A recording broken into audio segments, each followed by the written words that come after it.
I've seen a good response.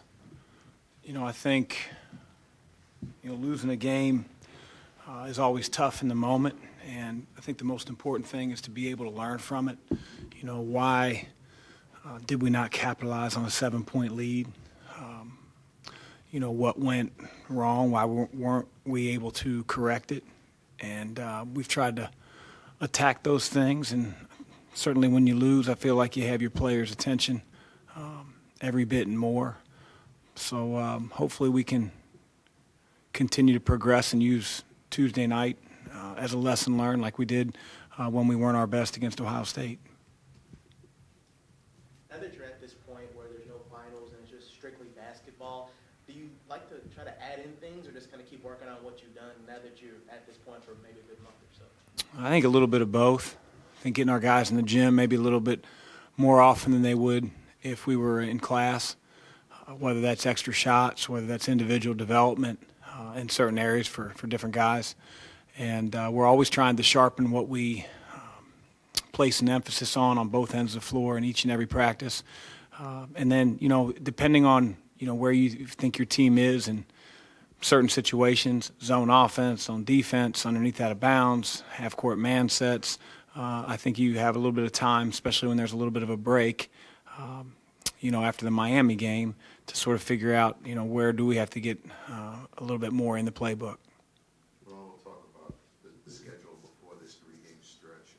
How do you look at this team now after that three-game stretch, just seeing how they fared even with the last game? Well, we did not play very well against Texas Tech, and I think, as I said in the press conference afterwards, Texas Tech had a lot to do with that. I always want to give full credit to the other team. They have scholarships. They have a great coach. They have a identity. But I'd be lying if I thought we played very well. And so it's hard to have in your mind, where you feel like this team is overall when you're sort of pointed to the last result and what led to that. But I know we have a good team. But we have a team that certainly has some things we have to get better at. Have you changed your mind about the outlook overall of this team? Your opinion, I guess. No, I think teams are going to hit adversity throughout the year. It's really the response that you have and the improvement and the growth that you make, from those moments. And so that's yet to be determined. I think I believe that we have the right guys in the locker room that can learn from a loss and get better in certain areas. But that remains to be seen. But I do feel like, we certainly have the talent, we have the experience, and we just have to get better on those shortcomings that you saw on Tuesday night. Malik said there might have been a sense of entitlement with some of the guys coming into the game. Did you feel that at all? I did not. And I sure hope that wasn't the case. Sometimes I think when a guy 19, 20, 21-year-old gets in front of cameras and microphones, he may say some things, and maybe he feels that way. I don't know. But we certainly don't coach that way. We don't prepare any less. We prepare the same way each and every time, and I felt like our guys had a couple really good practices leading up to the Texas Tech game. Now, again, I give them full credit. We should have responded better. When you're up 7 and you have 3 or 4 3-on-2, 2-on-1s, and you charge twice and take a tough shot and a 2-bounce pass 3, you put the game in a different category than it could have been. It could have been up 14 points, and maybe a young team feels a little differently and maybe more like they did coming into the game with 3 losses in a row than what we made them feel. But we didn't do that, and it's our job to figure out why and move forward. So I'd like to think entitlement didn't have anything to do with it, but I don't know. I can only worry about what we can control on the floor and figure that out. I know shot selection wasn't great as a whole. It's terrible. But, with Jordan, I think that sometimes he gets criticized when he takes too many shots. What have you seen from him this season compared to last season? He's a much better player. Jordan's an overall much better player, and he took some shots against Texas Tech that were bad, that were terrible. And, I think he feels like, he's a terrific player, and he should feel that way. But Texas Tech's not your average defensive team. And when you shoot that quickly, and it wasn't just Jordan, some other guys on our team as well, you don't wear them down. And the opposite happened. They wore us down. And I don't mean physically as much as mentally. And we can't let that happen. More specifically, I can't let that happen. And Jordan understands that. He's matured way beyond where he was a year ago. But, it's Madison Square Garden. All eyes are on you. Our team's playing well. And, he's got a different rope than anybody else on the team. He's a first team, second team, type of player in the country, period. But, one can't result in two and three and four. And that was a combination of all our faults. And, that's not going to happen again. Because if he's a first team or second team type of guy, do you ever see like some of his teammates maybe, relying on him maybe too much during a game and maybe kind of sitting back waiting for him to take over?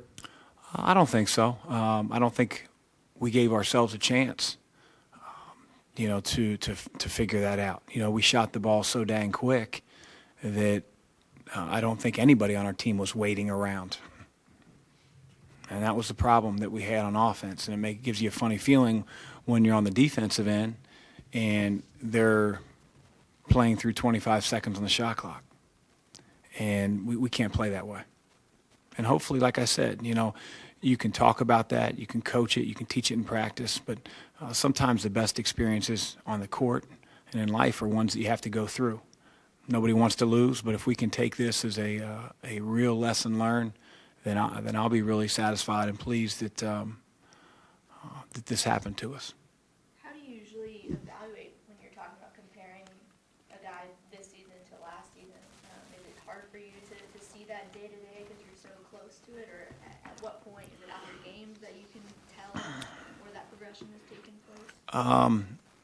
I see it every day in practice. I see the decisions that he makes now as compared to a year ago.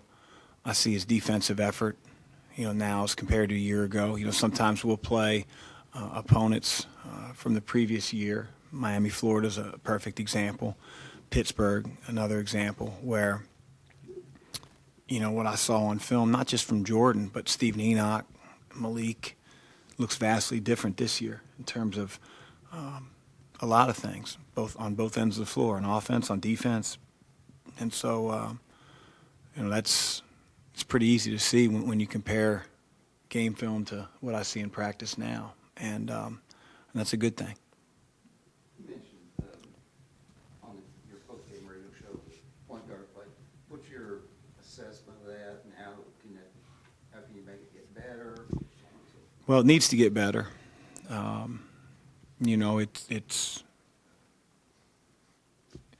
It's something that on the defensive end, I feel like our guys are doing a pretty good job. Spearheading our defense, communicating, getting back in transition.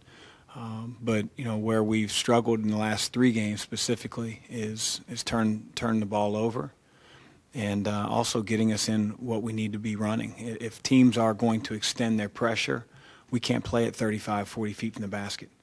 And it's not just on the point guard. Your receivers have to get open in what we call the attack area so that we can feed the post, so that we can drive the ball with meaning, so we can create shots for one another. So when a screening action is occurring, you're not 25 feet away with the basketball, not being able to deliver it. So it's more than just our point guards, but they quarterback our team, and I expect more out of them. Speaking of point guards, when the guy has 6 turnovers, you almost human nature maybe put his head down. How's Darius reacted since that game? We'll see. We'll see. I think 3 or 4 of those turnovers, because we weren't really turning the ball over until the last 4 or 5 minutes. And that's when the game went from 1 or 2 possession game to about 11, 12 point game. So bad stretch with about 4 minutes to go. We went back to back turnovers with our point guard, and we can't have that. So just like you, I'm interested to see what our response is.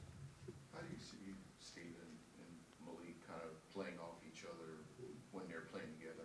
How do they kind of complement each other? Well, they both need to attack the glass. If we're going to play that big at times, we need to be able to post the ball. We need to be able to get the ball into the lane. We need to be able to be nasty on the offensive glass. Teams that go against that, obviously their size around the rim is going to be something to contend with. But teams aren't just going to let Malik hang around the lane. They're going to put him in ball screen situations as a four-man. At times he's going to be switching. He's going to have to keep the point guard in front of him. And I have all the confidence that he can do that. But we just have to be effective on both ends of the floor for that lineup to be one that we're going to go with a little bit more. But it was good to see against Texas Tech. I thought that lineup for a few minutes helped our team. How do you measure, you mentioned the response, how do you measure that going against a team that obviously is in the same category as the previous three played? In other words, competition's not. Well, we see competition every day in practice. And I remember the last time we played a team that people weren't very excited about and talked about not being one of the better teams on our schedule. We were down 4 with about 14 minutes left in the game. So I take no solace in the fact that we, have an opponent that people on the outside may not be as excited about. We need to be better, and we will be better. Have you considered using Sam in a different position than you have been already, or are you pretty happy with what he's doing? I think Sam, in order for him to extend his minutes, has to be better on the defensive end. I think that he brings a scoring punch and has a really good feel for the game. He can offensive rebound. He can defensive rebound.